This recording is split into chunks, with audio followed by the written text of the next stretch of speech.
Olá, mais uma vez, paz do Senhor a todos. Quero agradecer pela graça que o Senhor nos concedeu no dia de hoje. De fato, foi um dia muito difícil. Mais uma vez, nós estamos aqui para a ministração de uma aula que tem como tema o problema do mal. E eu estou aqui hoje com o professor Carlos Xavier, que inclusive temos.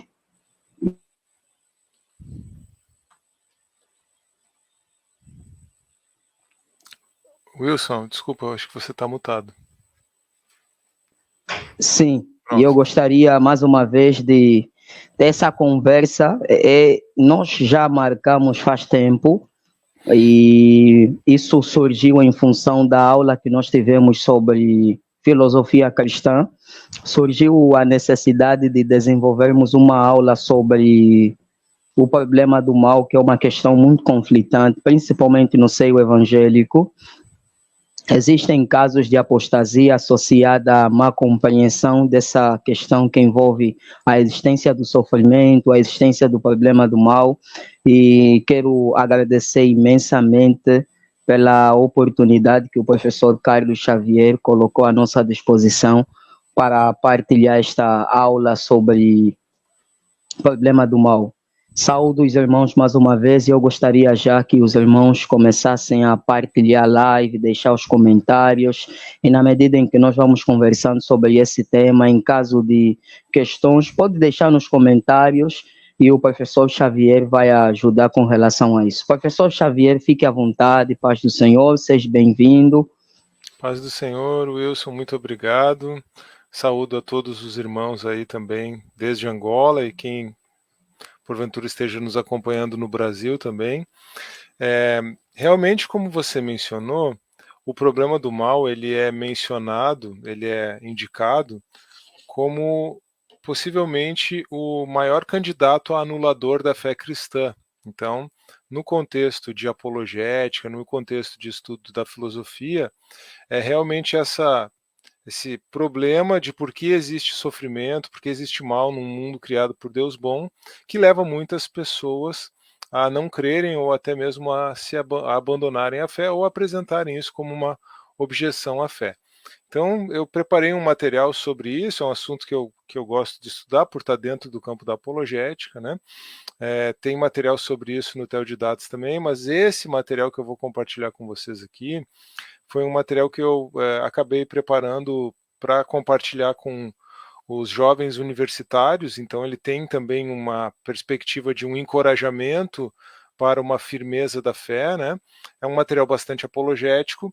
Ele não tem exatamente a estrutura de uma aula, ele procura até seguir um percurso narrativo, numa perspectiva aí de nova homilética, mas existem questões técnicas que vão surgindo e eu vou pontuando ao longo da exposição, tá bom? Por exemplo, a gente não vai fazer algo sistemático, assim, começando definindo o problema do mal, ou, por exemplo, definindo o que é uma teodiceia, embora a própria definição não seja difícil, a gente não vai ter tópicos sistematizados para isso, essas questões vão surgindo ao longo da nossa conversa.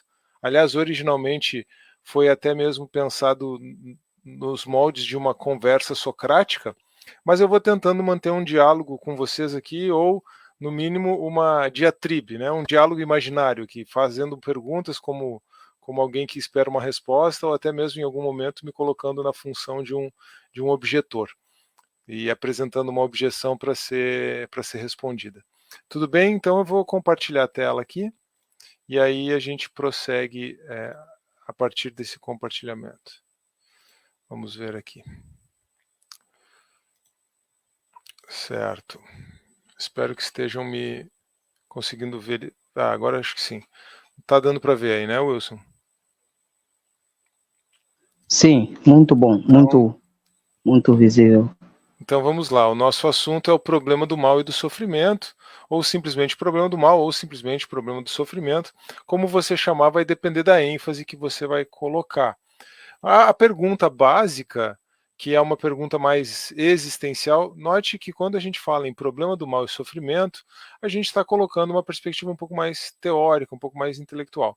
Mas a pergunta básica, numa perspectiva já mais existencial, focada na existência humana, é a seguinte: se Deus existe, por que sofremos. E aí, para iniciar a nossa reflexão, trago aqui uma citação de David Hume, certo? Onde ele vai apresentar aquilo que muitos chamam de o paradoxo de Epicuro. Embora não seja exatamente um paradoxo, certo?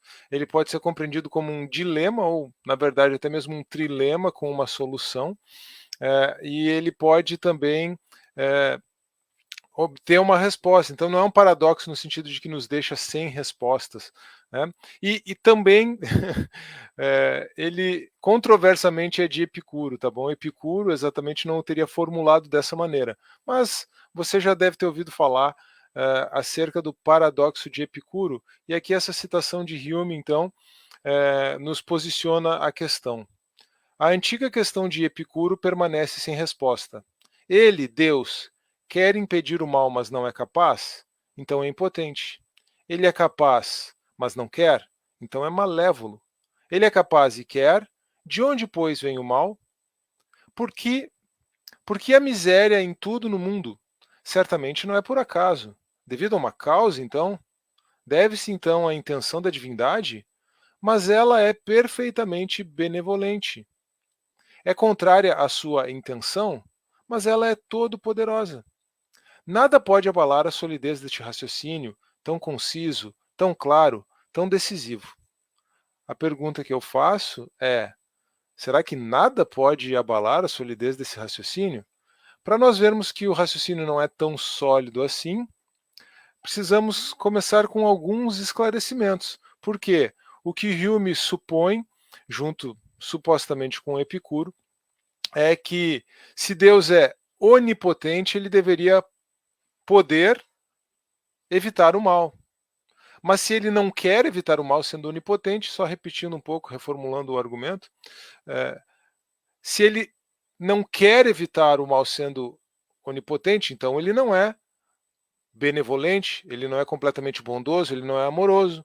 Logo, a conclusão de Hume, a conclusão que fica implícita aqui, é que se realmente Deus é esse ser onipotente e omnibenevolente, né, benevolente em grau máximo, e o mal existe, então talvez esse Deus não exista. É isso que ele quer deixar implícito, né? É isso que ele quer, ou melhor, é isso que ele, no seu raciocínio implícito, é isso que ele quer levar os seus interlocutores a concluir. Mas, para nós percebermos que talvez não é tão claro assim, por isso a pergunta anterior, nada pode ser tão claro, tão conciso, tão decisivo como esse raciocínio, a gente precisa passar por alguns esclarecimentos.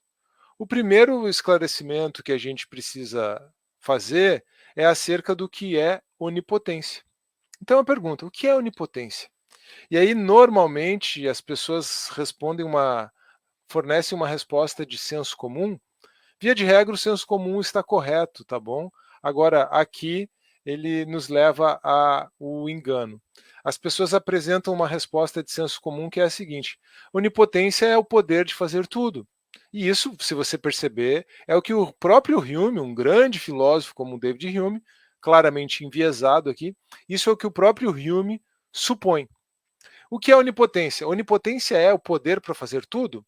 Certo. Aí você tem uma questão lógica simples. Então, por acaso, Deus pode fazer um quadrado redondo? É evidente que Deus não pode fazer um quadrado redondo, porque isso implicaria uma contradição lógica.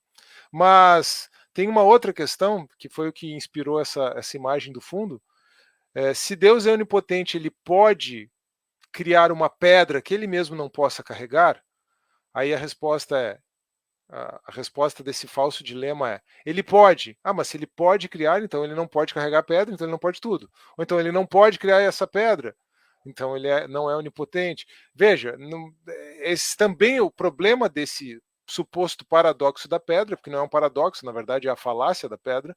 O problema desse suposto paradoxo é que ele também implica uma contradição lógica. Tudo bem? Então, a onipotência, o que quer que ela signifique, não pode levar a uma incoerência lógica. E essa definição de senso comum de que onipotência é poder para fazer tudo e qualquer coisa, ela em si mesmo já tem uma contradição lógica implícita. Então nós não podemos manter a onipotência com essa definição de senso comum. A melhor forma de nós compreendermos onipotência, então, é que a onipotência é poder em grau máximo. Isso é que é onipotência, poder em grau máximo. O que quer que seja poder, Deus tem isso em grau máximo. E aí agora nós já temos uma definição bem mais adequada de onipotência, embora ela possa não estar muito ajustada à etimologia da palavra onipotência, que literalmente significa poder tudo, né? Poder todas as coisas, mas essa é uma definição melhor desse atributo de Deus como um ser maximamente grande, certo? Como um ser que tem excelência em grau máximo. Se ele tem excelência em grau máximo, ele tem também poder em grau máximo, tá bom? E aí, então, a primeira limitação que a gente precisa colocar para esse conceito de onipotência é que a onipotência, ou esse poder em grau máximo, significa, para começo de conversa, a capacidade de fazer qualquer coisa que não seja logicamente contraditória. E aí nós poderíamos colocar algumas outras restrições, o que eu não vou fazer agora, embora a gente vai acabar passando por isso ao longo do percurso, mas só aqui a gente já percebe que Deus não poderia criar uma contradição lógica, algo que seja logicamente contraditório, algo que seja incoerente. Agora vamos avançar para o esclarecimento do que significa essa suma bondade de Deus. O que significa dizer que Deus é sumamente bom? Não necessariamente benevolente, se benevolente significa fazer aquilo que nós queremos que ele faça, como o Hume está pressupondo, né? O Hume não gosta do mal, o Hume não gosta do sofrimento, o Hume quer usar isso como uma objeção a Deus. Nós, muitas vezes, não gostamos de sofrer, e isso é natural, né? Na verdade, a definição do sofrimento é que o ser humano não gosta dele, né? Então, não é que nós muitas vezes, desculpa, nós não gostamos de sofrer, e aí por isso nós podemos imaginar que Deus não seja benevolente, ou que se Deus deveria ser benevolente dessa forma, então esse ser, tal como Deus, não existe. Mas uma maneira melhor de nós colocarmos isso, tirando o foco da benevolência, embora possa ser sinônimo aqui também, é que Deus é sumamente bom. E aí o que significa dizer que Deus é sumamente bom? Da mesma maneira, significa dizer que ele exemplifica a bondade em grau máximo. Então, o que quer que seja a bondade, aqui a gente vai ter um outro problema também, o que quer que seja a bondade, Deus a exemplifica em grau máximo. E é isso que nós compreendemos da perspectiva de que Deus é sumamente bom. Tudo bem, mas e o que é o bem? Veja só, aqui nós temos uma outra questão importante, porque esse termo bem é um termo equívoco. O termo bem é um termo equívoco. Se ele é um termo equívoco, significa que ele se presta a mais de um conceito, certo? Então veja só, eu não estou dizendo aqui que o bem é relativo, não é isso. Mas dependendo da maneira como você coloca a palavra numa frase, ele vai ter diferentes sentidos, certo? É isso que eu quero dizer. Então, muitas vezes nós podemos achar que certas coisas são boas, mas elas não são no contexto, na circunstância, ou algo que é bom numa situação pode não ser bom na outra. Então, de novo, não por uma perspectiva de relativismo, mas por uma perspectiva da equivocidade do termo bem, certo? Então, uma grande quantia de dinheiro, por exemplo, pode ser algo bom para uma pessoa, mas não pode não ser bom para outra. Uma grande quantia de dinheiro pode ser um bem para quem sabe como usá-lo e vai usá-lo bem, mas essa grande quantia de dinheiro pode não ser algo bom para quem não vai saber usar esse dinheiro, vai se afundar em prazeres da vida, vai gastar, vai viver deslutamento, vai viver de forma destrutiva e eventualmente pode vir até a morrer por conta disso, tá bom? Então, de novo, como nós precisamos entender que o bem é um conceito equívoco, ou seja, tem mais de um significado, não significa equívoco, aqui não significa que é errado, tá bom? Nós precisamos entender que Deus é o bem supremo, tá? Então, nessa perspectiva, Deus é o bem supremo, porque ele não apenas exemplifica a bondade em grau máximo, mas ele é o sumo bem. E nessa perspectiva também, para nós, seres humanos, o bem absoluto é conhecer a Deus. Então vamos lá. nós podemos apenas estabelecer bem os conceitos, ou seja, estabelecer as compreensões necessárias para nós avançarmos a partir dessa premissa. Essa aqui é a primeira premissa, a nossa primeira premissa de trabalho, vamos dizer assim. O bem absoluto é conhecer a Deus. Então pronto, agora nós podemos avançar para definir o que é o mal. Tá bom? Então, definindo bem, Deus como bem supremo e o bem absoluto para nós seres humanos como conhecer a Deus, nós podemos definir o que é o mal. E aí nós fazemos, na esteira de Agostinho de Hipona, aliás, um conterrâneo africano de vocês, né, Wilson? Agostinho de Hipona, um grande teólogo africano, junto com ele, com tantos outros teólogos aí do passado e do presente, nós podemos definir o mal como uma privação, como a ausência do bem, como uma corrupção, nesse sentido de privação, como uma perversão. O C.S. Lewis, que já apareceu aqui questionando o Hume, gosta de apresentar o mal como a tentativa de promover um determinado bem, mas de uma forma equivocada, ou seja, um problema não na finalidade, mas nos meios, né? Porque nós sempre vamos buscar bens. O problema é a maneira como nós buscamos esses bens. Nós podemos ter um problema de conceito, a gente pode estar buscando algo equivocadamente como um bem, mas o problema é a maneira como nós vamos buscar esses bens. E aí, uma outra premissa de trabalho importante é que, como quer que nós trabalhemos esses conceitos, Deus não pode ser compreendido como o autor do mal. Então, Deus não é o autor do mal, certo? Numa perspectiva de causalidade, Deus, como causa primeira de todas as coisas, é a causa primeira do mal. Com certeza, ele é a causa primeira de tudo que existe no mundo. O próprio mal não existiria se não fosse Deus, se Deus não existisse e não fosse o Criador. Mas Deus não é a causa imediata e nem mesmo a causa secundária do mal nesse sentido, certo? Então, Deus não pode ser considerado o autor do mal ou o causador do mal. Ele concede grandeza a todas as coisas, ele concede vida e poder a todas as coisas, e até mesmo quem tem capacidade de fazer o mal, faz o mal a partir de capacidades boas que foram concedidas por Deus. Então aí é que entra toda essa questão da ausência do mal e da ausência do bem, desculpe, da privação do bem e da corrupção do bem. O próprio Satanás, por exemplo, para praticar o mal ou para cair em primeiro lugar, precisa ter existência. E existência é algo bom. E essa existência foi concedida por Deus. Toda a força e todo o poder que Satanás, como um anjo caído, partindo dessa compreensão acerca de Satanás, toda a força e todo o poder que Satanás teve para ser canalizado para o mal a partir da sua queda, foram forças e poderes concedidos por Deus, coisas boas.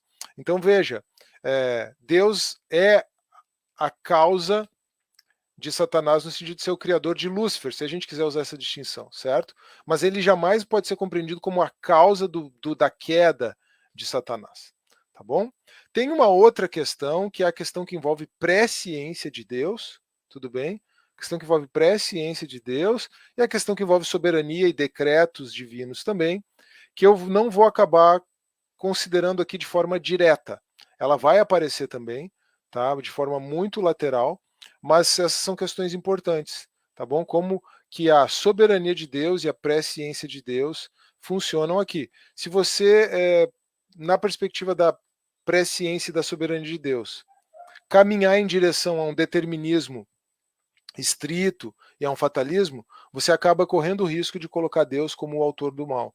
Por isso é que nós não podemos seguir esse caminho, nós vamos ter que seguir por uma outra trilha. Lembrando que eu estou seguindo uma trilha aqui e eu vou trabalhando as questões teóricas mais aprofundadas, também de forma lateral à medida que as questões forem surgindo, tá bom? Mas eu gosto, juntamente com o Tom Wright, de apresentar o problema do bem. Tudo bem, se os ateus pensam que o problema do mal é uma objeção à fé cristã, nós, como cristãos, podemos rebater, devolver a um ateu o problema do bem. E é esse problema do bem, aqui não é uma formulação técnica, não é a melhor formulação técnica, tá bom? Mas é uma forma de você devolver o problema para o ateu com um pouco de bom humor. E eu vou resumir na forma de um silogismo, também não é o melhor silogismo, mas é só para ficar bem claro assim para a gente compreender, certo? Se Deus não existe, o bem não existe. Mas se o mal existe, então o bem existe. Ora, se o mal existe, o bem existe, certo? Aqui eu estou juntando, né? Eu estou fazendo uma conflação de uma premissa cristã, que Deus é o sumo bem, a causa do bem, com a premissa ateísta de que o mal existe. Então, se o mal não existe, se o mal existe, então o bem existe. Por quê? Porque eu só posso contrapor o mal ao bem. Agora, a conclusão desse silogismo cumulativo é que Deus existe, certo? Então, se Deus não existe, o bem não existe, mas se o mal existe, então o bem existe. Isso aqui é um parasilogismo, né? E também um entimema, algumas premissas estão ocultas aqui no raciocínio, mas a conclusão desse raciocínio é que logo Deus existe. Ou seja, desculpa, é um polissilogismo e também um entimema. Mas assim, o que a gente precisa entender aqui? A grande questão é que base o ateu tem para afirmar valores de bondade. Ele acaba não tendo nenhuma, então se ele não tem base nenhuma, ele não tem como afirmar que algo é mal. Por isso é que as pessoas acabam também caindo no relativismo extremo. Só que o relativismo extremo, ele leva a conclusões completamente inaceitáveis. E aí surge, então, o que se chama de argumento moral dedutivo para a existência de Deus. É bem parecido com esse aqui, se você perceber, aqui eu trouxe uma versão um pouco mais popular, vamos dizer assim, agradável ao público, mas o argumento moral para a existência de Deus é: se Deus não existe, valores e deveres morais objetivos não existem, contudo, valores e deveres morais objetivos existem, logo Deus existe. Então veja, o nosso problema aqui é que nós precisamos da existência de Deus para afirmar a existência do bem. E a existência do mal pressupõe um padrão de bem. Veja que o objetivo do ateísta de usar o problema do mal é exatamente mostrar que, por causa do mal, Deus não existe. Mas o que está implícito nessa própria objeção é que a existência de Deus está ligada à existência do bem, ou melhor, a existência do bem está ligada à existência de Deus.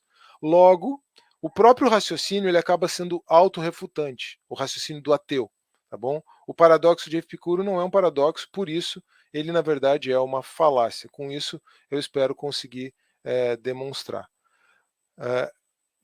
isso. Mas nós temos uma outra questão bem importante. E aqui a gente começa a entrar no campo das possibilidades, no campo da lógica modal, da semântica dos mundos possíveis, e aqui o Alvin Plantinga é que pode nos ajudar muito. Aliás, fazendo esse tipo de pergunta, é que o próprio Plantinga, que depois vai aparecer com mais calma por aqui, o próprio Plantinga foi o responsável por, de acordo com os estudiosos, apresentar a principal refutação ao problema lógico do mal.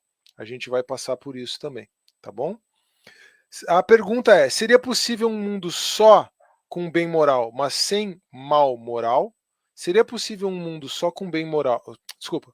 Seria possível um mundo só com bem, mas sem mal moral? A resposta é: possivelmente não, se este mundo contar com criaturas significativamente livres. Criaturas significativamente livres, ou seja, criaturas que não podem ser forçadas a praticar o bem,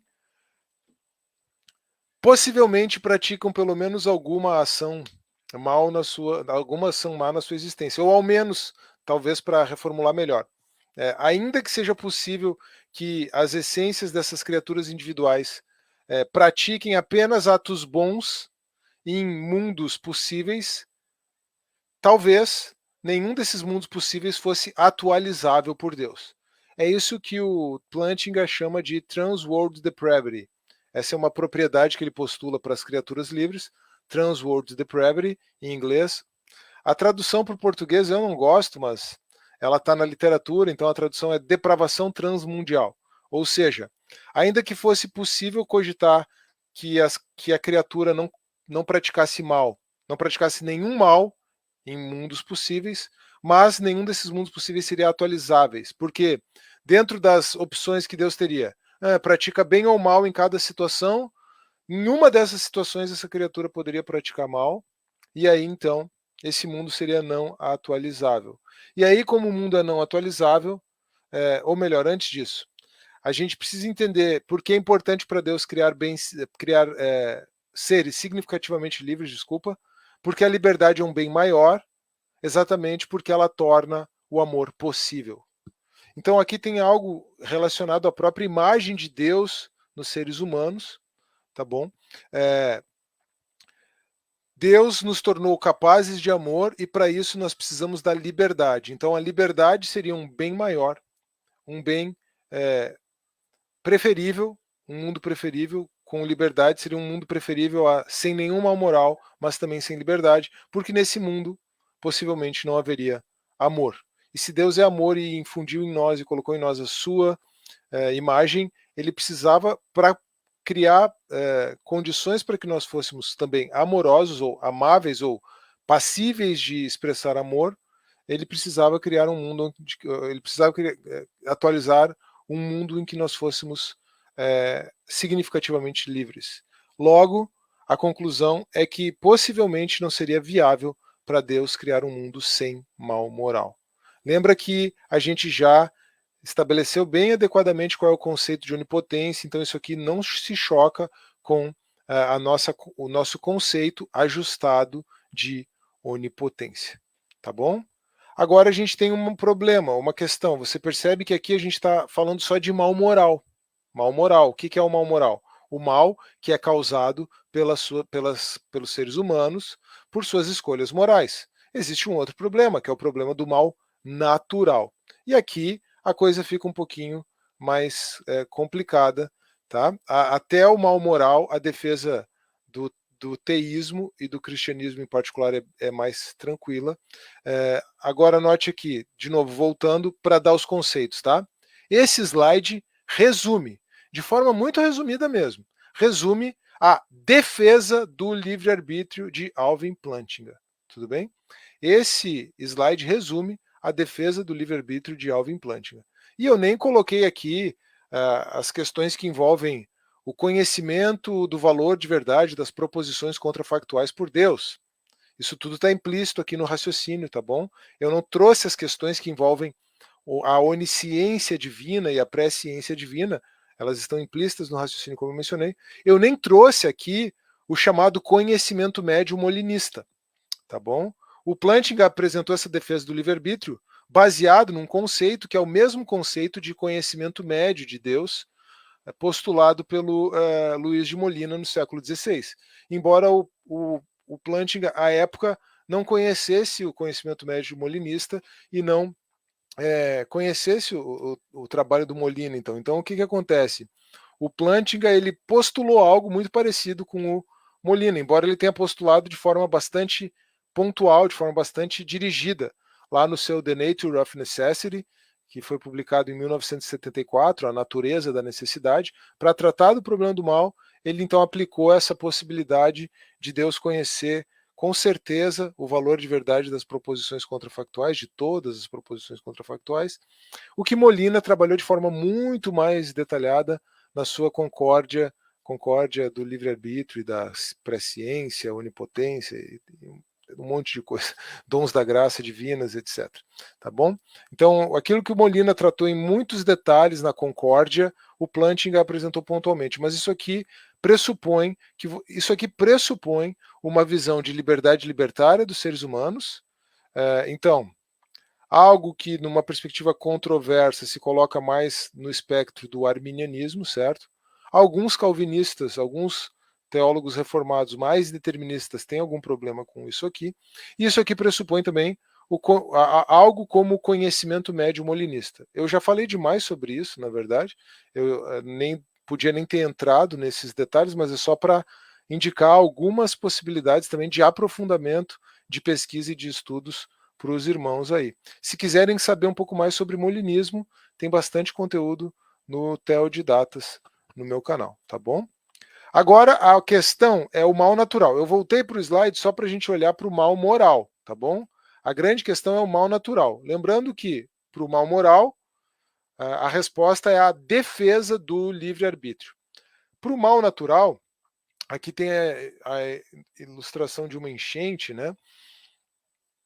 Então, a questão é que, em princípio, o mal natural ele não pode ser atribuído à liberdade das criaturas, exceto naquilo em que os seres humanos manipularam o mal, o ambiente dado por Deus, a criação de Deus, e essa manipulação equivocada dos seres humanos gera um mal ou até mesmo agrava o mal natural, um desastre natural, uma condição climática desfavorável e assim por diante, tá bom? Isso pode acontecer, então não vou fatorar isso aqui.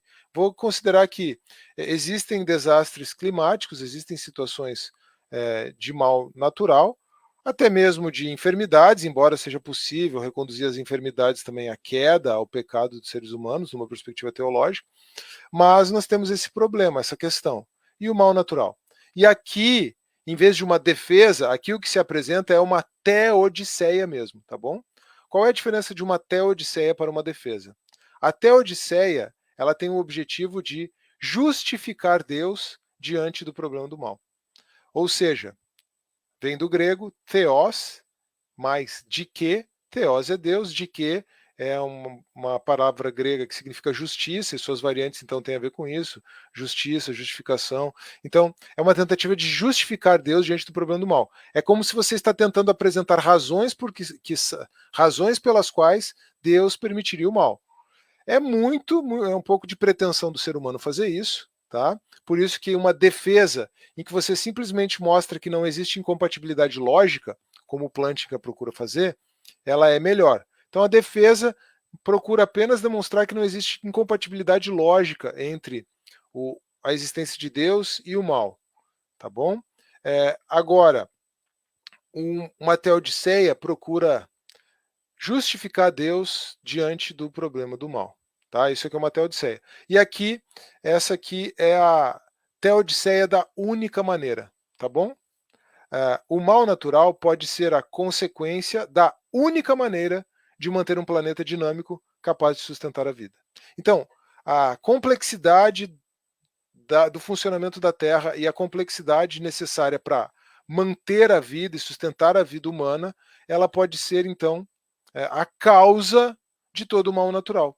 E pode não ser biologicamente, fisicamente possível manter a vida humana, a própria vida humana, que é um bem maior, diante ou sem, melhor dizendo, sem toda essa complexidade que também leva a desastres naturais que produzem o mal natural, tá bom? Então, aqui a gente percebe que o mal natural, ele tem uma resposta possível, certo? E aqui também, quando a gente transita do campo do mal moral, que já tem uma resposta mais simples, né? Para o campo do mal natural, mais simples é maneira de falar, né? Uma solução. Para o problema do mal natural, que é um pouquinho mais difícil de solucionar, e aí, por ser mais difícil de solucionar, você apresenta uma teodiceia. Olha que interessante. O problema que é mais simples de solucionar, você fica só no campo da plausibilidade, né? Então você apresenta uma defesa. O problema que é mais complexo, mais difícil, você apresenta uma teodiceia, você tem que ser mais ousado para tentar solucioná-lo. Aqui, então, nós temos nesse campo também a teodiceia do Alvin Plantinga, ó Félix Culpa, o supralapsarianismo.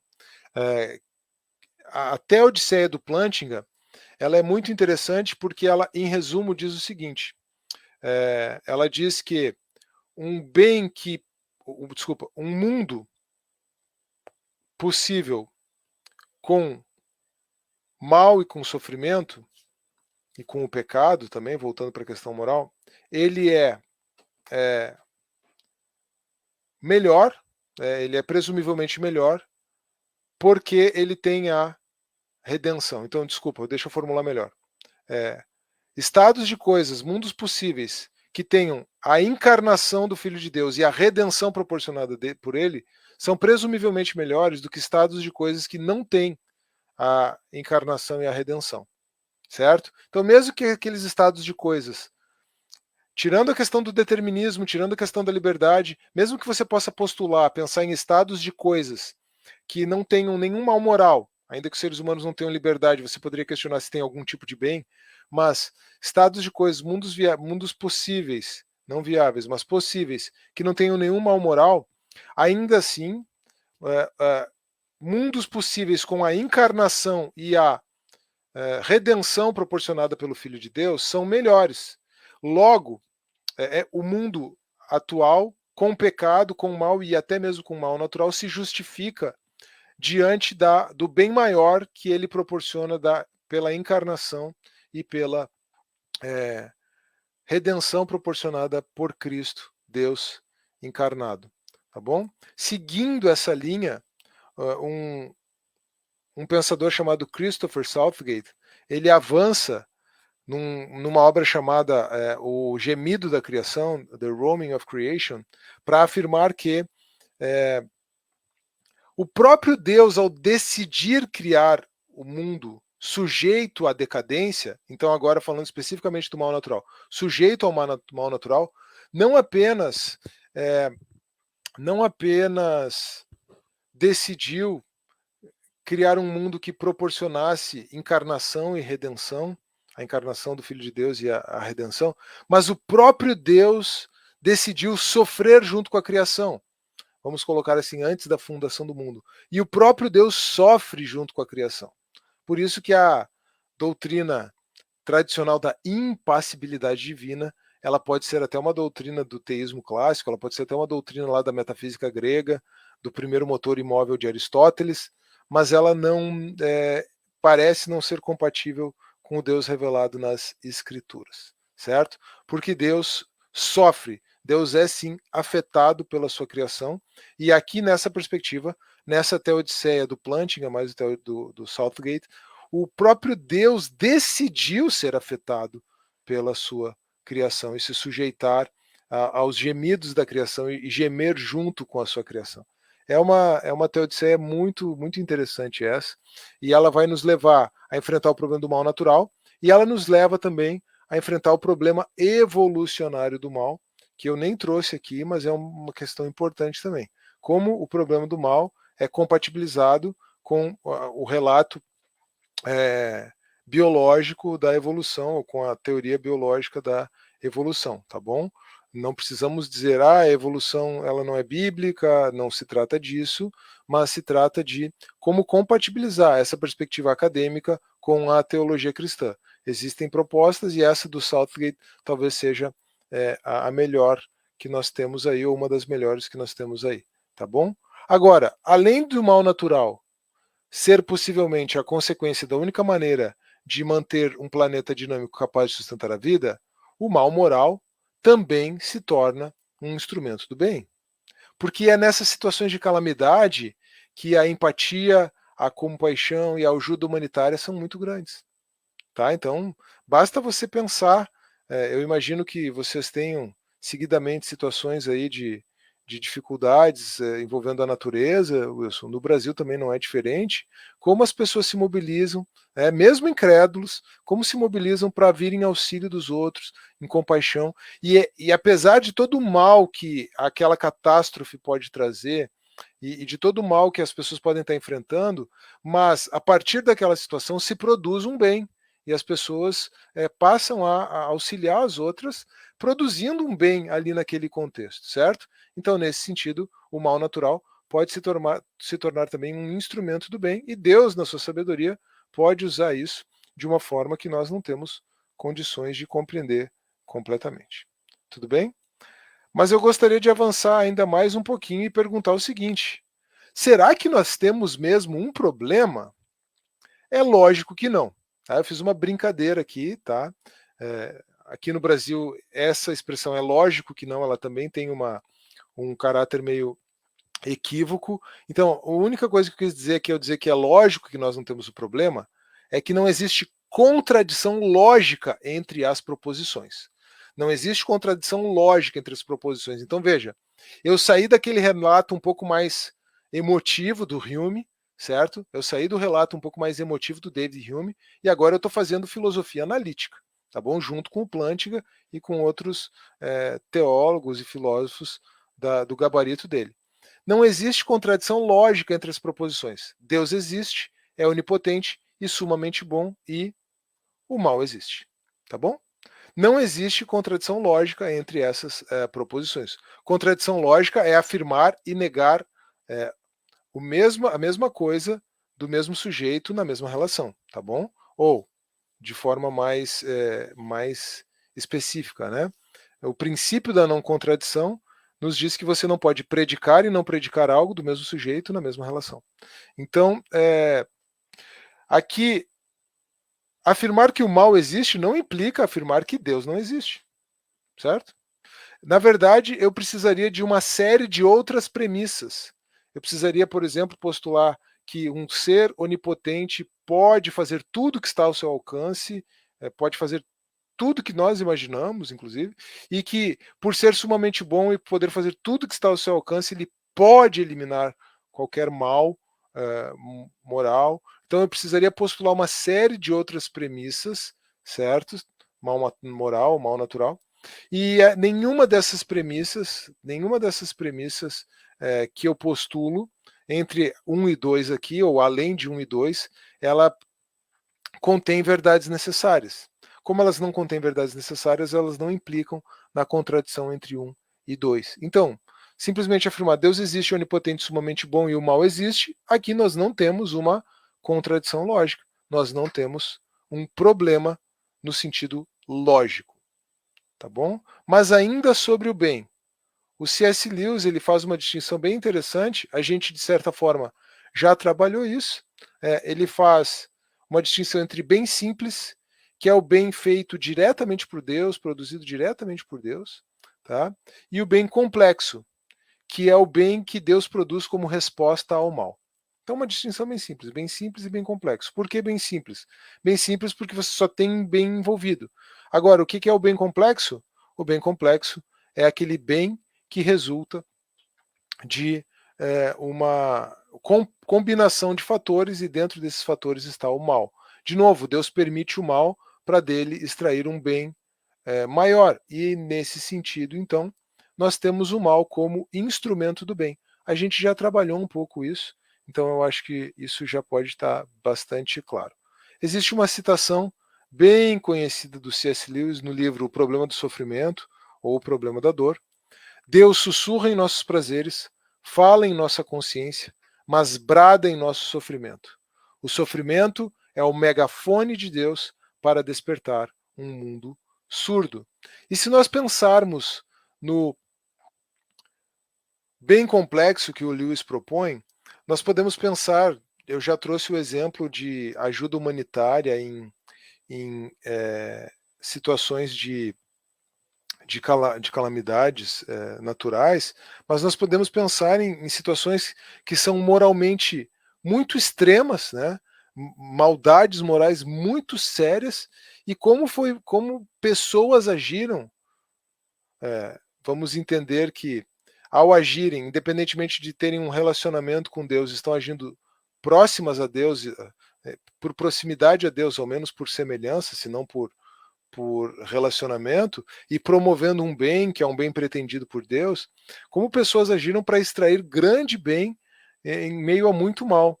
Basta você pensar todas aquelas pessoas que agiram clandestinamente para resgatar judeus no contexto do Holocausto. Então o Holocausto ele foi um mal terrível, uma mazela terrível. Aí sim, totalmente atribuída à liberdade dos seres humanos, né? Vamos deixar isso bem claro. Mas, e muitas pessoas sofreram, e o que vai ser do destino eterno dessas pessoas que sofreram? Não cabe a nós julgar, então pode ser que na eternidade elas tenham um destino muito melhor, né? Por estarem, daí deixa eu só também fazer uma ressalva aqui, não pelo sofrimento em si, mas pela graça e pela misericórdia de Deus, e por elas estarem, em razão do seu sofrimento, se identificando com o Filho de Deus, né? Sem uma confissão de fé em Cristo, isso pode ser um pouco mais complicado, né? A não ser que elas não conheçam, não tenham conhecido a Cristo, enfim. Mas eu quero dizer que a verdade é que nós não sabemos o destino eterno de todas as vítimas desse tipo de maldade, né? Para postular que elas, para a gente dizer que a pessoa sofreu um mal absoluto, a gente precisa, como cristãos, a gente precisa limitar a existência dela a essa vida, e nós não fazemos isso. Então, só preciso dizer que o argumento é um pouco mais complexo do que apenas apontar para o sofrimento em vida dessas pessoas que foram aí vítimas, por exemplo, do Holocausto. Não estou com isso postulando nenhum tipo de universalismo, nem salvação à parte de Cristo, mas a verdade é que nós não sabemos. Agora, indo para o que importa, você pode pesquisar a história de pessoas que agiram para salvar judeus e minorias étnicas durante o Holocausto, e você vai ver histórias muito lindas e muito comoventes, como essas pessoas produziram um grande bem à custa do seu próprio sacrifício pessoal, à custa dos seus bens, à custa do seu conforto, para produzir um grande bem. Claro que para um número limitado de pessoas, comparando com a grande quantidade de pessoas que foram dizimadas, mas naquela situação se produziu um grande bem. Talvez o exemplo mais icônico seja de Oskar Schindler, tem até um filme, A Lista de Schindler, eu recomendo aí para os irmãos. O Oskar Schindler, então, ele era um polonês, membro do Partido Nazista, que montou uma fábrica na qual ele empregou mão de obra de judeus, porque era mais barato possível, era praticamente um trabalho escravo, por conta das restrições de liberdade que os judeus tinham, mas aí ele foi vendo todas as incoerências do nazismo, ele foi se compadecendo daquelas pessoas, ele foi se apegando a elas, e ele gastou toda a fortuna que ele tinha. Claro, você pode questionar como que ele fez essa fortuna, né? Mas ele gastou todo o seu dinheiro para salvar mais de 1.000 judeus durante a época do Holocausto, durante a época da Segunda Guerra. Tá bom? Então, nós percebemos que, voltando ao conceito de bem complexo, Deus pode extrair grande bem de um mal também muito grande. Mas a gente ainda precisa fazer uma distinção importante antes de eu passar ao encerramento dessa nossa aula. Uma distinção importante que está presente aqui, eu até procurei mencionar no começo, uma distinção importante entre o problema intelectual do mal e o problema emocional do mal. Tudo que foi dito até aqui foi para tratar do problema intelectual do mal. Tudo bem? Agora, o problema das pessoas pode não ser intelectual, o problema das pessoas pode ser emocional, pode ser existencial. O fato de existir sofrimento no mundo, o fato das pessoas estarem sofrendo, das pessoas estarem lutadas, é algo que toca nas emoções delas. E possivelmente, ou talvez certamente, essas pessoas não precisam de respostas intelectuais. A pessoa que está lidando com o mal, com o sofrimento, com as suas emoções, numa perspectiva emocional, que tem o problema emocional do mal, ela precisa de acompanhamento, aconselhamento, amor, encorajamento. Aqui a perspectiva ela é estritamente pastoral, ela não é intelectual, acadêmica ou apologética, tá bom? Então essa distinção é muito importante. E às vezes você nota a distinção até mesmo no tom. Claro que essas coisas não são estanques, elas não estão separadas, né? Então, muitas vezes você tem ateus que apresentam objeções intelectuais ferrenhas, porque no fundo, a questão deles é existencial, mas é importante traçar essa distinção para fazer essa análise bem adequada. Se isso aqui fosse uma aula mais sistemática, eu faria essa distinção bem no começo, certo? Mas eu trouxe essa distinção aqui por um motivo simples, porque eu estou construindo essa nossa aula de uma forma um pouco mais narrativa, certo? E eu trouxe essa distinção aqui para trazer uma inquietação aqui. Será que vocês não sentiram que alguma coisa estava faltando na minha abordagem até aqui? Será que, embora eu tenha falado bastante de Cristo, né, de Deus, da encarnação, eu até falei um pouco, parece que ficou faltando algo na minha abordagem até aqui. Parece que ficou faltando uma perspectiva bíblica, parece que ficou faltando uma perspectiva um pouco mais distintamente cristã. Então veja o que aconteceu. Nós podemos até separar nesse momento e entender o seguinte: até aqui eu fiz uma abordagem basicamente de teologia natural, tá bom? Eu fiz uma abordagem basicamente filosófica, uma abordagem que, embora eu tenha recorrido à Bíblia em alguns momentos, ou à cosmovisão cristã em alguns momentos, nem citei nenhum versículo bíblico, para falar a verdade, mas é uma defesa teísta, é uma defesa de Deus, num sentido geral. Eu o que eu fiz até aqui, tirando quando eu trouxe até a Odisseia do Plantinga, por exemplo, né, ao Félix Culpa, mas nem estava nos slides, foi um enriquecimento. Aquilo que eu fiz até aqui foi uma defesa de Deus num sentido amplo. Não foi até aqui uma defesa do Deus cristão, do Deus que se revelou em Jesus Cristo, exceto quando eu mencionei expressamente, né?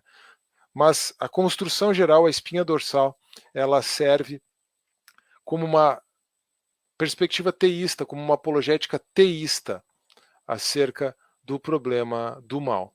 Agora nós poderíamos pensar numa perspectiva mais distintamente cristã, tá bom?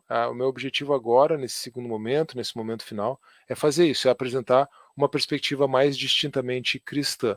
E para fazer isso, eu trago a abordagem do Tom Wright nos seus indicadores fragmentários ou fragmentados. O subtítulo dessa obra é Como o Cristianismo Compreende o Mundo. O Tom Wright aborda a questão a partir de, não é exatamente, isso aqui não é exatamente uma teodiceia, isso aqui não é exatamente esse livro nem tem por objetivo apresentar uma resposta ao problema do mal, mas dentro dessa nossa tentativa aqui, eu acho que essa perspectiva ela funciona muito bem. Tá? O Tom Wright ele traz os seguintes indicadores fragmentados: primeiro, justiça; segundo, amor; terceiro, espiritualidade; quarto, beleza; quinto, liberdade; sexto, verdade; e sétimo, poder. O que são esses indicadores? Esses indicadores são aspectos que estão presentes na vida humana, são anseios humanos. Existe uma semelhança muito grande, inclusive, com os bens humanos básicos da tradição da lei natural. Tá? Mas o Tom Wright ele procurou construir uma perspectiva mais bíblica, tanto que ele analisa esses 7 indicadores aqui num comentário ao Evangelho de João. Tá bom? É isso que ele faz nesse livro. Ele foi construindo esses indicadores com o passar do tempo, e aí ele percebeu que nós temos esse anseio, nós temos essa busca, faz sentido na nossa vida buscar por justiça, nós raciocinamos em termos de justiça, nós somos seres que recebemos amor e que damos amor, somos seres que temos uma espiritualidade, mas em todas essas áreas da vida humana, onde a coisa tinha que funcionar, parece que ela quebra e que ela não funciona. Nós temos uma aspiração por justiça, mas nós praticamos injustiça. Nós amamos e nós fazemos o bem a quem nós amamos, mas nós podemos fazer muito mal às pessoas que nós amamos e que estão próximas de nós. Nós temos uma espiritualidade que é inerente, mas nós podemos usar essa espiritualidade muito mal. Nós temos um anseio por beleza, mas daqui a pouco a gente percebe as coisas funcionando mal, a gente tem um anseio por beleza, mas a própria criação ela tem a beleza da natureza e tem os desastres naturais e assim por diante, tá bom? O que o Tom Wright percebeu é que onde você tem todas essas... se por um lado você tem todas essas quebras, né, nas expectativas dos seres humanos, o que ele percebeu é que a própria cruz de Cristo ela representa a maior quebra, a maior ruptura com esses indicadores fragmentados. Né? Aqueles que deveriam exercer adequadamente o poder para promover o bem, usaram o poder para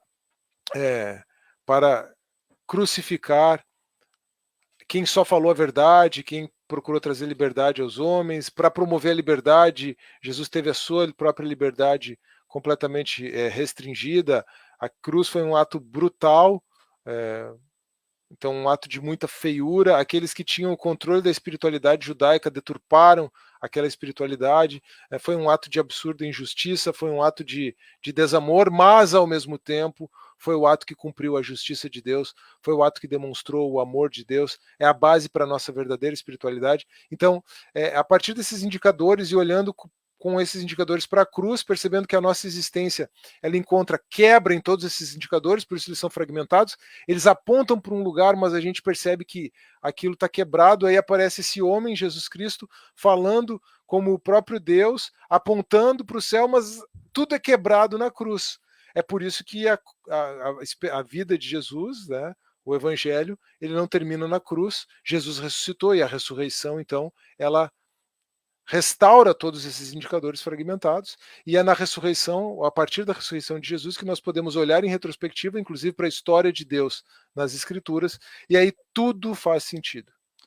Você precisa da maior quebra para esses indicadores para que tudo possa fazer sentido a partir da cruz de Cristo, o que pressupõe também a sua ressurreição. Eu trouxe esse breve resumo, essa breve resenha desse livro, apenas para nos levar à compreensão de que a cruz é a resposta de Deus para o problema do mal e do sofrimento.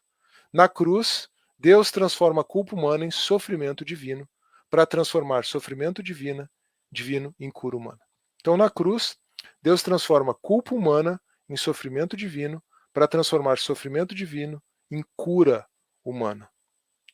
A cruz de Cristo fornece uma estrutura para nós colocarmos todo o sofrimento em perspectiva. A cruz de Cristo oferece uma estrutura para nós colocarmos todo o sofrimento em perspectiva. Alistair McGrath, que estudou profundamente a teologia da cruz de Lutero, ele conclui com isso. Eu trago aqui para ilustrar um poema desse britânico chamado Edward Shillito. É só uma partezinha do poema, na verdade. A tradução, ele tem algumas traduções para o português, algumas versões para o português. A tradução dessa parte é só uma estrofe. É uma citação de uma tradução livre que foi feita no livro, na tradução do livro O Jesus que eu Nunca Conheci, do Philip Yancey, tá bom? Então, se você procurar na internet, talvez você não encontre essa versão especificamente aqui, mas o Jesus das Cicatrizes, do Edward Shillito, foi um poema que ele compôs durante a época da Primeira Guerra Mundial. E a Primeira Guerra Mundial foi uma guerra muito terrível. Ela foi muito violenta, muito atroz, muitas vidas perdidas, mas ela foi muito, muito sanguinária, ela foi muito bárbara. Então, assim, muitos britânicos, ingleses voltavam para sua terra natal mutilados, feridos, com cicatrizes, cegos. E aí, então, houve uma comoção nacional muito grande. Refletindo sobre isso, e aí surge a questão do problema do mal, surge a questão do problema do sofrimento, mas refletindo sobre isso, o Edward Shillito foi levado para a cruz de Cristo e lembrou que Jesus continua trazendo em si as cicatrizes da sua cruz. O episódio com Tomé, esse quadro aqui bem famoso, ele ilustra isso, toca na minha mão, toca no meu lado. Embora o Tomé não tenha chegado a tocar, o autor o pintor desse quadro, botou o dedo do Tomé lá dentro do lado de Jesus, mas Tomé, na verdade, reconheceu Jesus apenas quando ele mostrou assim, toca, que ele não chegou a tocar, ele caiu de joelhos e disse, Senhor meu e Rei meu, Deus meu e Rei meu. Mas enfim, é só para ilustrar a questão das cicatrizes de Jesus, e o poema, essa estrofe diz assim: outros deuses eram fortes, mas tu fraco tinhas de ser. A caminho do trono cavalgavam, mas tu tropeçaste ali. Nossas feridas, apenas Deus pode entender, e nenhum outro Deus tem ferimentos além de ti. Então é na cruz que Deus se identifica conosco, Deus se identifica com o nosso sofrimento, e é na cruz que Deus traz a resposta para o mal, porque ele derrotou os poderes das trevas, derrotou o pecado, e traz resposta para o nosso sofrimento. É claro que tudo não fica apenas na cruz. É preciso que nós lembremos, compreendamos e vivamos não apenas a cruz, não apenas nos identificando com Jesus nos seus sofrimentos, na sua morte, mas é preciso que nós compreendamos e vivamos também a ressurreição, nos identificando com Jesus na novidade de vida, na nova criação que ele inaugura pela sua ressurreição.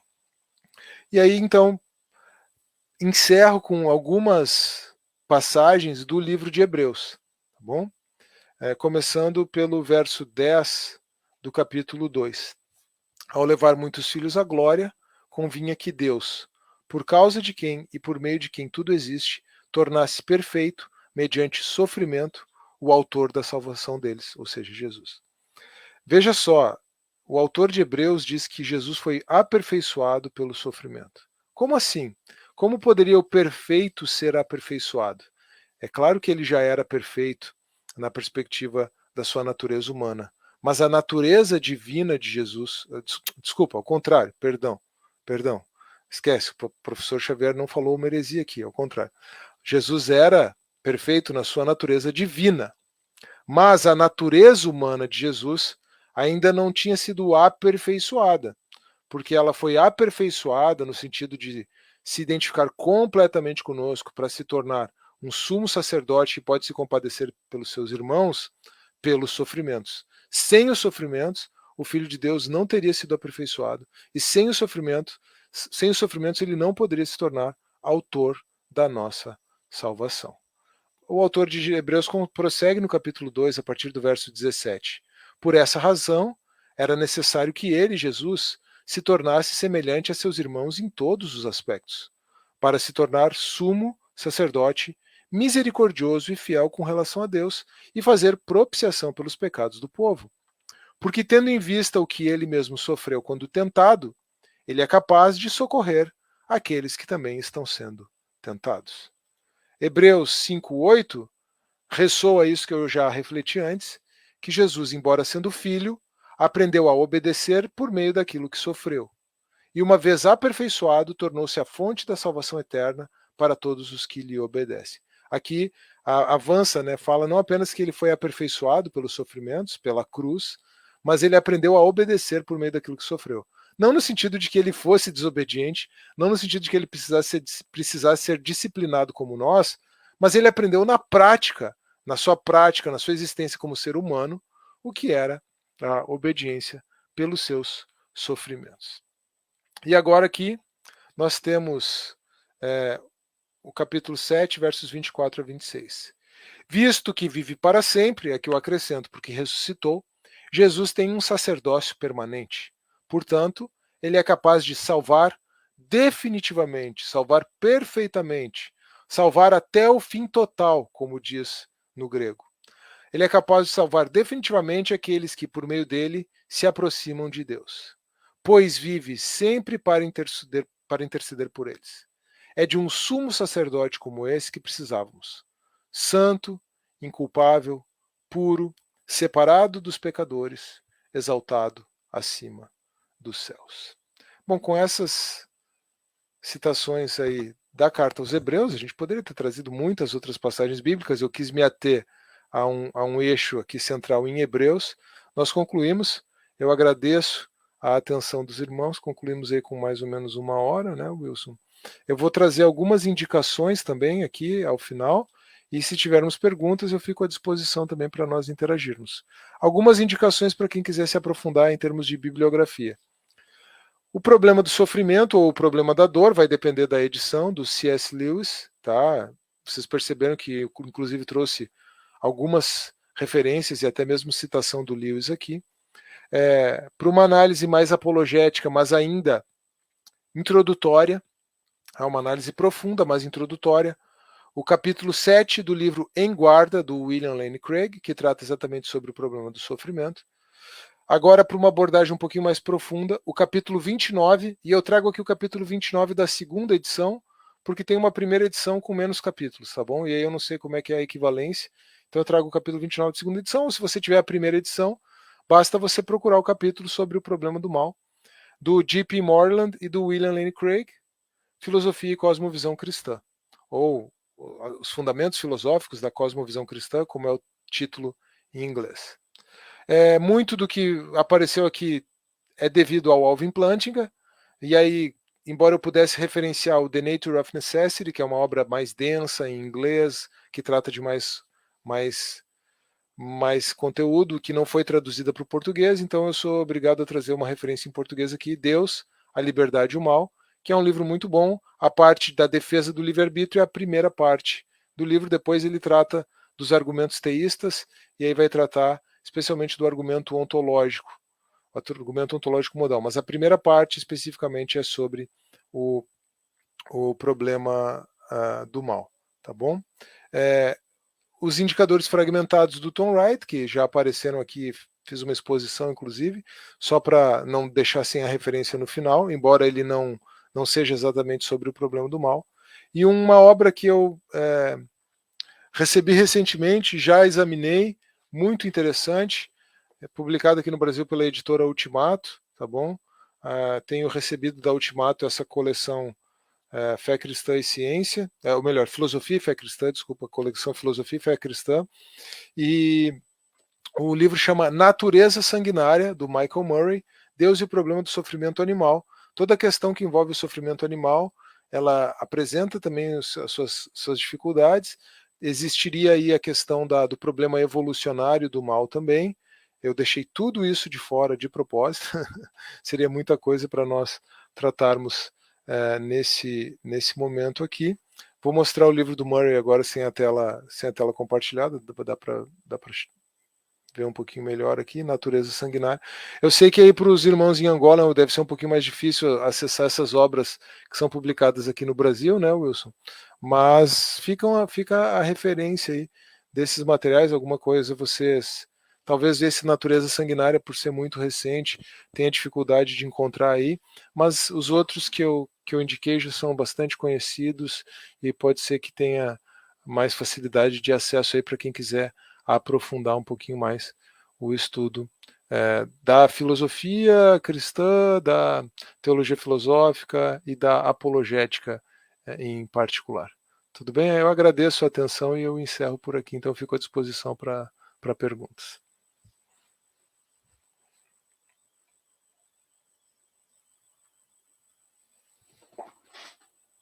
Alô, Wilson?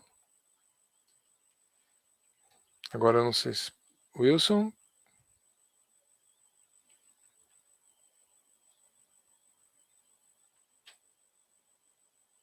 Alô, Wilson?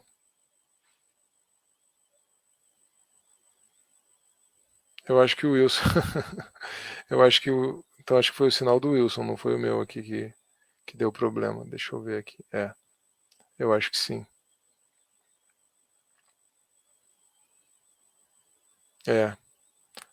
Tava conferindo no Facebook para ver se continuava ali a live. Bom, talvez o Wilson tenha tido algum problema na conexão. Eu vou esperar para ver se ele me contata aqui também no WhatsApp ou alguma coisa. Pelo que eu fui acompanhando no chat, nós não tivemos nenhuma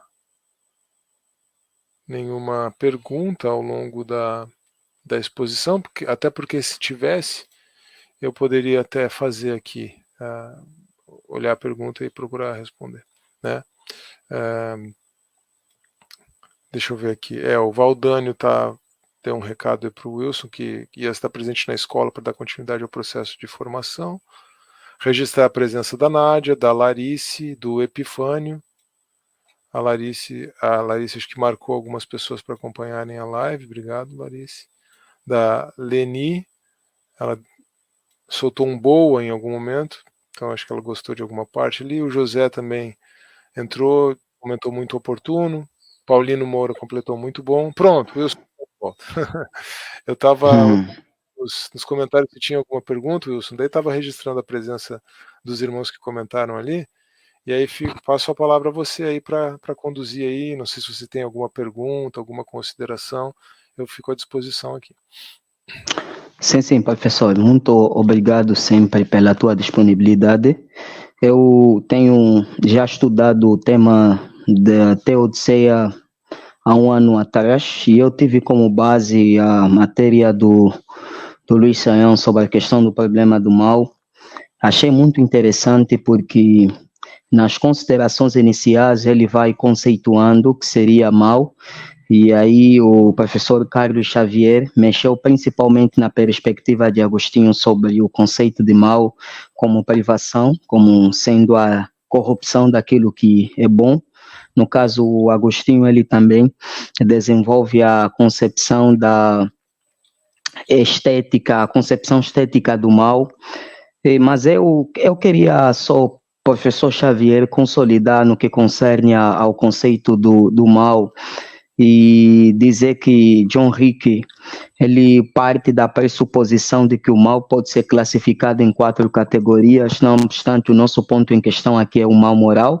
Geralmente quando se fala sobre mal, as pessoas têm a dificuldade de qualificar. Nós temos o mal espiritual, nós temos o mal natural, nós temos o mal Temos o mal moral, que é o que nós estamos a discutir aqui, né? Se Deus seria o autor do mal. E em quarto lugar, existe um conceito de mal que normalmente também é concebido como o mal como sendo o sofrimento, o mal como sendo a consequência da queda. E há um texto bíblico que é muito discutido, que é o texto de Isaías 45, versículo 7, porque em algumas versões aparece: "Eu, Senhor Deus, faço o mal". Só que em algumas traduções, como o NVI, aparece: "Eu, Senhor Deus, trago a desgraça, a miséria".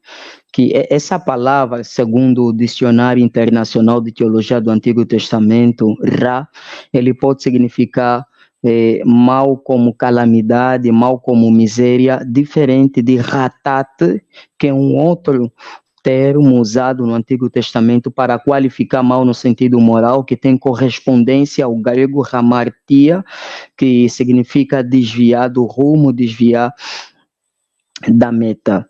E esse termo ratat é o mais usado no Antigo Testamento para se referir ao mal moral. Ele aparece mais de 522 vezes. Então, o mal de Isaías 45, versículo 7, no caso, seria o mal como sendo a consequência da queda. Basta estudar o contexto todo de Isaías e a gente verifica que todas as vezes que o povo de Israel se afastasse da presença do Senhor, Deus punia o povo justamente por causa da desobediência aos mandamentos do Senhor. E também dizer que a questão da teodeia é um conceito muito importante, porque ela envolve a justificação de Deus face à existência do sofrimento. Deus não é o autor do sofrimento. Não obstante, professor Xavier, existem alguns defensores no campo evangélico que defendem Deus como sendo o autor da existência do mal, mas eu, de forma particular, tenho muitas dificuldades de acompanhar essa leitura com base em algumas razões. A primeira delas está em Gênesis, capítulo de número 1, versículo 31. Tudo que Deus fez é muito bom. É inconcebível a gente associar a existência do mal moral, uma vez que contrapõe a moralidade ou a essência de Deus, que é apresentado em vários textos bíblicos como sendo um Deus santo, como sendo um Deus essencialmente bom. No caso, nós temos exemplos em Salmos 5,4, diz: "Tu és um Deus que não tenhas prazer na iniquidade, nem contigo habitará o mal". Abacuque 1, versículo 13 diz: "Tu és tão puro de olhos que não podes contemplar ao mal". Tiago, capítulo 1, versículo de número 17 diz: "Toda boa dádiva e todo dom perfeito vem do Pai das luzes, em quem não há sombra e nem mudança de variação". E 1 de João 1, versículo 5 diz: "Deus é luz e não há nele treva alguma". Com base nesses textos, eu tenho dificuldade de justificar Deus como sendo o autor do pecado, uma vez que na Bíblia a existência do pecado ele é associada ao momento em que o homem desobedece os princípios de Deus. E o professor Xavier trabalhou muito bem a questão da teodia do livre-arbítrio, que gira em torno da justificação da existência do sofrimento, dizendo que o sofrimento existe justamente com base no mau uso da liberdade do homem. De fato, existem outras teodiceas, a pedagógica da comunhão, a protelada escatológica, mas a teodia do livre-arbítrio é a que busca justificar objetivamente a existência do sofrimento. É óbvio que sempre há alguns problemas em se responder na totalidade todas as dificuldades, mas ela busca de forma objetiva e satisfatória, no meu ponto de vista, justificar a existência do sofrimento. Professor Xavier, no teu ponto de vista, como é que vês a questão de problemas, principalmente na vida do justo? Eu tenho um exemplo, é o exemplo de Salmos capítulo 73. Asaf diz: "Verdadeiramente bom é Deus para com Israel, para com os limpos de coração.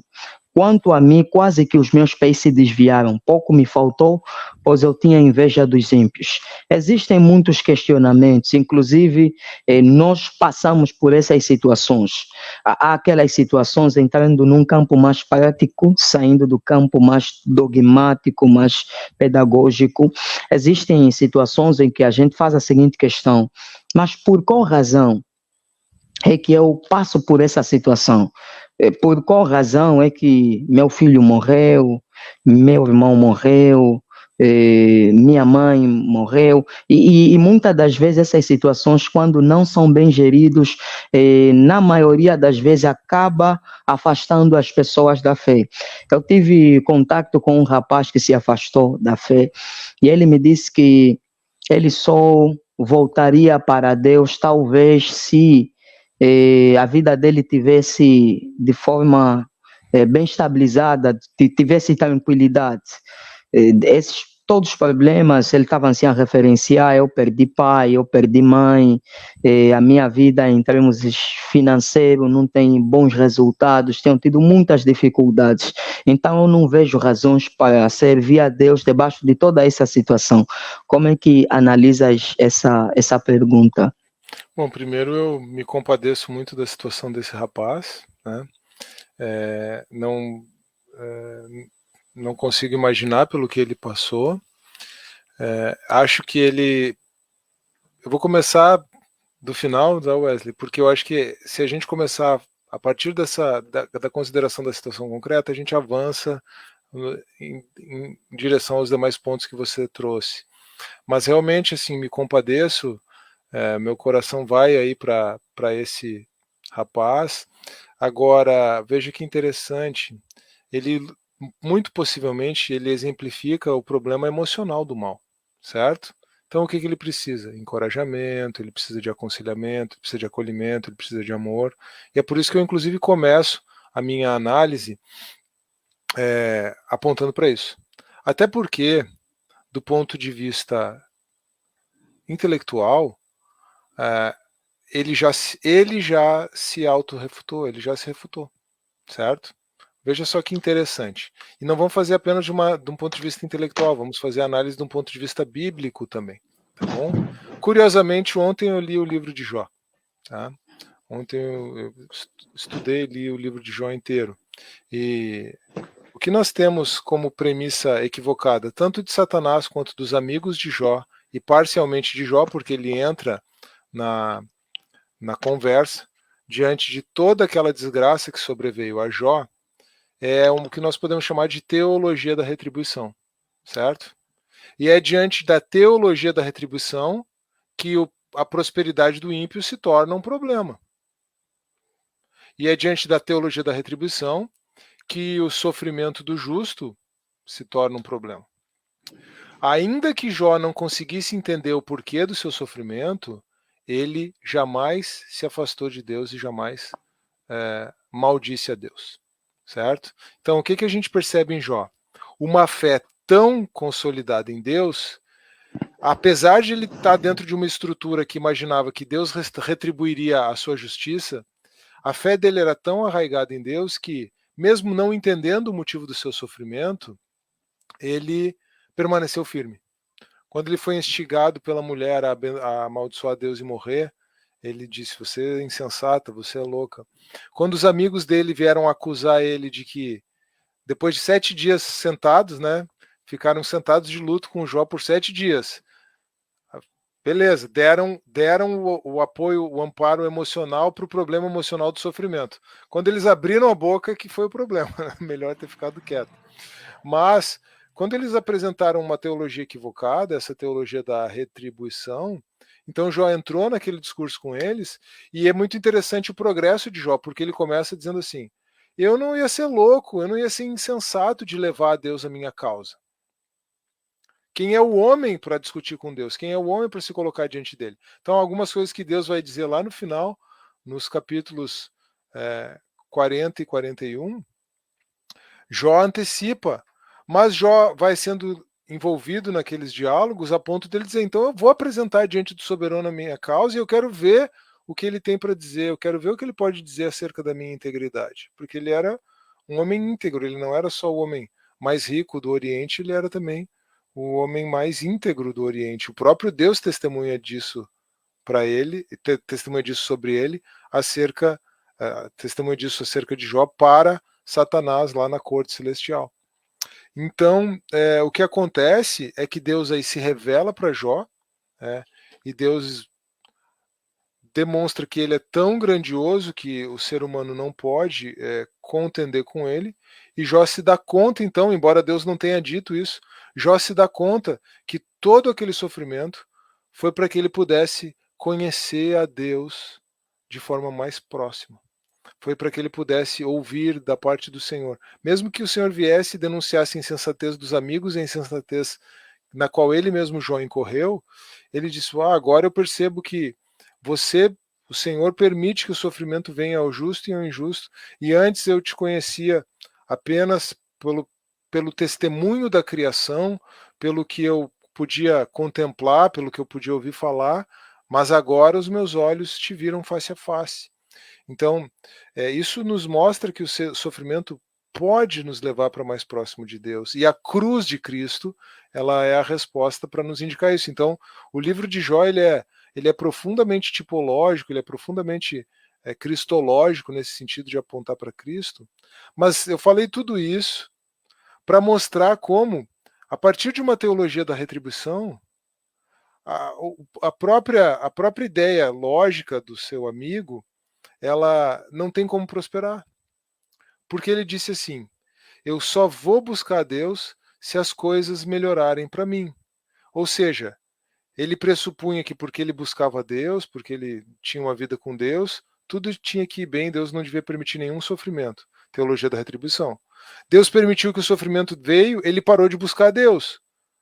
Então, a partir da própria estrutura teológica dele, agora mesmo é que Deus não vai fazer a vida dele prosperar. E eu não quero dizer isso, não quero dizer que é isso que vai acontecer. Eu acho que Deus, pela sua misericórdia, pela sua graça, pela sua providência, pode fazer com que as coisas melhorem. Mas a questão é que ele nem mesmo exemplifica Jó, porque ele não manteve a postura de Jó, e não estou fazendo isso em nenhum tipo de julgamento, só estou mostrando, né? Imagina o sofrimento profundo pelo qual ele deve ter passado. Mas Jó, que sofreu tanto quanto, ou talvez até mais, não se voltou contra Deus, não se afastou de Deus. Então ele nem exemplifica Jó aqui, mas ele também não exemplifica os amigos de Jó, porque ele inverte a teologia da retribuição. É como se ele dissesse assim: eu busquei a Deus, eu merecia ser agraciado e eu fui prejudicado. Agora que eu fui prejudicado, eu vou esperar Deus me agraciar para voltar a buscar Ele. A conta não bate, entendeu? Então ele tá como se agora Deus estivesse devendo uma retribuição a ele por conta do mal, do sofrimento que ele já experimentou. Eu acho que um pouco de aconselhamento, um pouco um pouco não muito, né? Muito aconselhamento, muito amor, muito companheirismo, muito convivência, para que em algum momento, de repente, se ele se abrir a estudar o livro de Jó, já que tem essa identificação, para que em algum momento você tenha essa oportunidade de falar, ou até mesmo o próprio Espírito Santo ministre ao coração dele, que ele não está seguindo nem o exemplo de Jó e nem a teologia dos amigos de Jó, porque se ele tiver, biblicamente eu posso dizer que se ele estivesse seguindo o exemplo de Jó ou a teologia do livro dos amigos de Jó, alguma coisa aconteceria aí, certo? Mas agora, como ele tem uma teologia ainda mais sofisticada que a dos amigos de Jó, que é a teologia da não retribuição, né? Então talvez ele esteja pensando, como eu estava no positivo, Deus permitiu que o negativo viesse. Agora eu vou ficar no negativo para ver se inverte o sinal e o positivo vem. Buscando a Deus, suportei males, não vou buscar a Deus, negativo, para ver se eu recebo bens.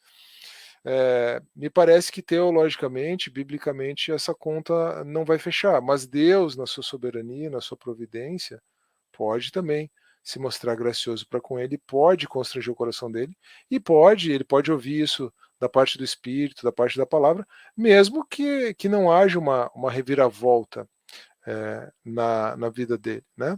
Mas sim, o problema do sofrimento do justo, ele é um problema muito, o problema do sofrimento do justo e da prosperidade do ímpio é um problema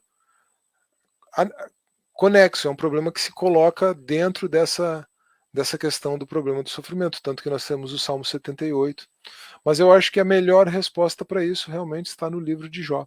Então, uma boa reflexão em torno do livro de Jó vai nos trazer, ao menos, a perspectiva bíblica. E aí, lembrando, sempre, a gente tem que sempre lembrar, se a gente ficar só na teologia natural, se a gente ficar numa teologia que não é a teologia bíblica completa, uma teologia da retribuição, por exemplo, mas se a gente ficar só na teologia natural, que é boa teologia, que é uma teologia adequada, né? Você trouxe aí, por exemplo, uma citação do John Hick, que não é hoje um cristão, que não é um teísta, mas que é um homem que tem desenvolvido estudos profundos na teologia da religião. Então a gente tem coisas muito boas estudando o assunto numa perspectiva filosófica, numa perspectiva de teologia natural, mas a gente pode se socorrer disso, a gente deve estudar, a gente deve trazer isso, mas a gente precisa sempre ter o nosso ponto focal, o nosso cerne e a condução do nosso raciocínio nas escrituras, né? Por isso que eu, inclusive, fiz questão de desenvolver a nossa abordagem narrativamente daquela forma, vindo primeiro com a teologia natural, para depois entrar na abordagem bíblica, fazendo com que a abordagem bíblica daí se somasse e trouxesse sentido a tudo que a gente viu no âmbito da teologia natural, fizesse como se você pudesse estar sempre ouvindo e sempre pensando assim, está faltando alguma coisa, está faltando alguma coisa. Claro, está faltando tudo, na verdade, está faltando o mais importante, que é a cruz de Cristo. Entendeu? Então a gente não, para enfrentar o problema do mal, o problema do sofrimento, numa perspectiva distintamente cristã, a gente não tem como perder isso de vista jamais.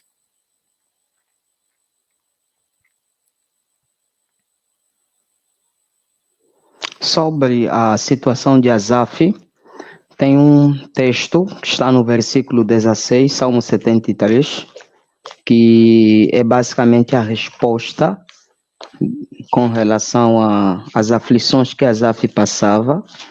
Salmo 73, versículo 16 diz: quando pensava em compreender isto, fiquei sobremodo perturbado, até que entrei no santuário de Deus e então entendi o fim deles. Esse texto bíblico sintetiza muito bem a posição correta relativamente ao sofrimento, às aflições, às angústias, às grandes questões da vida, porque Deus... Asaf percebeu que, acima de tudo, Deus está no comando da história, Deus guia a sua vida, Deus está presente. E aqui eu tenho 2 textos bíblicos também, professor Xavier, além desse. Tenho Isaías 43, versículo 1 a 2, que diz: quando passares pelas águas, eu estarei contigo. Deus mostra que, apesar do sofrimento, ele está presente. E o apóstolo Paulo, né, isso normalmente nós desenvolvemos na perspectiva da teodia partelada, que exige mais uma compreensão, com base no texto de Romanos capítulo 8, versículo 28, e bem sabemos que todas as coisas cooperam para o bem daqueles que amam a Deus. O apóstolo Paulo, não obstante as aflições, o sofrimento que ele passava, ele tinha a perspectiva de compreender que Deus estava presente e Deus guiava a história da vida dele. E muito me marca o texto de Romanos capítulo 8, versículo 18, quando o apóstolo Paulo diz: e tenho por certo que as aflições desse tempo presente não são para ser comparada com a glória que em nós há de ser revelada. Aqui já estamos a entrar na perspectiva da teodia escatológica. Mas, em síntese, tudo sintetiza-se no que o professor Xavier falou com relação ao livro de Jó. Ensina-nos a saber lidar com o sofrimento e a responder de forma correta, com base no texto bíblico, essa questão do sofrimento humano. Eu penso que aqui não temos questões. Só para complementar, sim. primeiro vídeo do Teodidatas desse ano foi exatamente um estudo sobre o Salmo 73. E nessa parte, onde Asaf termina o seu dilema, ali no verso 16, chamei essa sessão a partir do verso 16 em algo mais ou menos assim: a presença de Deus afasta a inveja dos ímpios. Quer dizer, a presença de Deus, ela faz com que Asaf encontre a sua resposta na presença de Deus, né, no templo, no santuário. Ou seja, ao estar na presença de Deus, ele percebeu que nada daquilo fazia sentido e ele se deu conta também do destino dos ímpios. E aí entra a questão também da até Odisseia escatológica, como você mencionou. Aliás, escatologia vai ser o assunto da nossa conversa na semana que vem, né? Então, Exatamente. já fazendo uma Sim. ponte aí para os irmãos, né? Quarta-feira da semana que vem vamos estar juntos. Sim. Mas é realmente Sim. isso. Eu acho que essas questões que podem ter ficado em aberto, você pontuou muito bem, mas eu só lembrei, enquanto você estava lendo aí as porções do Salmo 73, lembrei disso, que 2 semanas atrás postei um estudo sobre o Salmo 73, inaugurando o ano. Lembrando que o Salmo 73 é o primeiro salmo do livro 3, né? Então ele é o salmo que começa ali. O livro 3 é o livro que retrata o período sombrio, o período do cativeiro babilônico, né? Então você pensa assim, o justo buscando a Deus está no deserto, está no cativeiro, está numa situação difícil, e aí é natural. O sentimento de Asaf é um sentimento muito natural. É natural que ele sinta a inveja do ímpio. A resposta está na presença de Deus, e nós só temos acesso à presença de Deus na cruz de Cristo, então a gente volta para aquela nossa abordagem, ou por causa da cruz de Cristo, né? E em Cristo, então a gente volta para aquela nossa abordagem cristocêntrica, cruciforme. Ok. Já há um tempo atrás nós tivemos uma conversa com relação a essa questão do problema do mal, e a resposta que havias me dado me chamou muita atenção, e reforçaste ainda aqui. Disseste que essa questão do problema do mal, a resposta é a cruz de Cristo, e referenciaste a perspectiva teológica do Johann Moltmann, né? Johann Moltmann. Eu trouxe aquela minha citação ali, ó. Na cruz, Deus transforma sofrimento, culpa humana em sofrimento divino. E para transformar sofrimento divino em cura humana, essa expressão, que na verdade o Moltmann usa, transmuda sofrimento, culpa humana em sofrimento, essa expressão é do Moltmann, exatamente isso. Ok, certo. Sim, quero aqui agradecer. Temos a Nádia, o profeta Paulino, José, pastor José, seja bem-vindo, muito obrigado pela sua participação. Leni, minha amiga, pai, seja bem-vinda. Larissa, Nádia, isso. Ok, muito obrigado pela vossa participação. Essa é uma aula de teologia filosófica, em especial a questão do problema do mal. E sempre que tivermos diante dessas situações, procure fazer anotações, procure anotar os textos bíblicos para posteriormente estudar, consolidar e adicionar aí na tua bagagem teológica, que vai ser muito fundamental.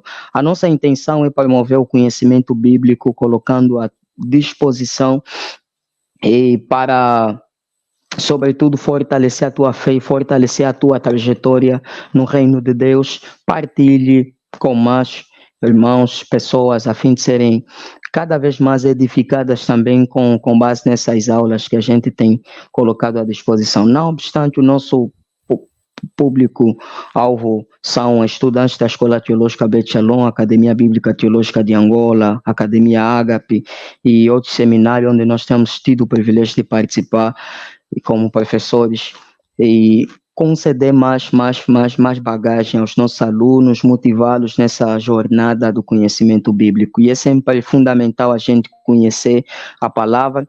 Oséias 6:3 diz: conheçamos e prossigamos em conhecer ao Senhor. Obrigado, mestre, pela tua disponibilidade e participação. Tem sido muito, muito bom para nós, tem sido um grande incentivo acima de tudo. E muito obrigado mesmo. Tens aí uma palavra final para dizer? Não, só agradeço ao convite, Wilson, agradeço aí aos irmãos, né, que nos acompanharam. Sei que está tarde aí em Angola já, a gente teve um contratempo, começou um pouquinho mais tarde também, né, mas é sempre uma satisfação. Esse ano a gente tem conversado, né, talvez a minha disponibilidade vai estar um pouquinho mais restrita, mas a gente ainda vai conseguir fazer um encontro aí sobre escatologia na semana que vem. Mas é sempre um prazer, é sempre uma satisfação poder estar aí compartilhando um pouco acerca daquilo que o Senhor tem me conduzido a compreender, e sempre poder compartilhar é sempre uma satisfação. Então eu agradeço, e Desejo que Deus abençoe a todos aí. Uma boa noite a todos. Obrigado, professor Xavier. Deus abençoe, boa continuação a todos. Tchau, tchau.